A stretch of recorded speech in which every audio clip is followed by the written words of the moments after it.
Hello అండి.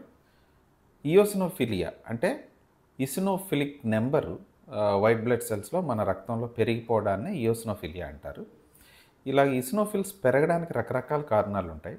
కామన్‌గా ఏంటంటే మనకి ఏదైనా ఎలర్జిక్ రియాక్షన్స్ బాడీలో వచ్చేటప్పుడు అంటే కామన్ కోల్డ్ గానీ, లేదంటే ఎలర్జిక్ కోల్డ్ గానీ, కొంతమందిలో డస్ట్ ఎలర్జీ ఉంటుంది. కొంతమందిలో పోలెన్స్ అంటే మొక్కల నుంచి వచ్చే ఎలర్జీ ఉంటుంది. ఏ ఎలర్జీ అయినా వచ్చేటప్పుడు గానీ స్కిన్ ర్యాష్ వచ్చేటప్పుడు కానీ, లేదంటే ఆస్థమాటిక్ ఎఫెక్ట్స్ ఇలాంటి ఎలర్జిక్ కండిషన్స్‌లో ఈసినోఫిల్స్ అనేవి బాగా పెరుగుతూ ఉంటాయన్నమాట. ఈ పెరిగిన ఈసినోఫిల్స్ దానిలో ఉన్న గ్రాన్యూల్స్‌ని రిలీజ్ చేసి సిమ్ప్టమాటిక్‌గా మనకి బయటికి వస్తూ ఉంటాయి.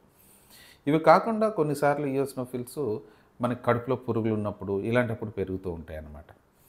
నెక్స్ట్ లెవెల్‌లో కొన్నిసార్లు బోన్ మ్యారో రిలేటెడ్ ప్రాబ్లమ్స్‌లో ఈసినోఫిల్స్ పెరుగుతుంటాయి. ఈసినోఫిలిక్ ల్యూకీమియాస్ కానీ అదర్ ఈయోసినోఫిలిక్ మైలోప్రొలిఫరేటివ్ నియోప్లాజమ్స్ అంటే బోన్ మ్యారో రిలేటెడ్ క్యాన్సర్స్‌లో కూడా ఇవి పెరుగుతూ ఉంటాయన్నమాట.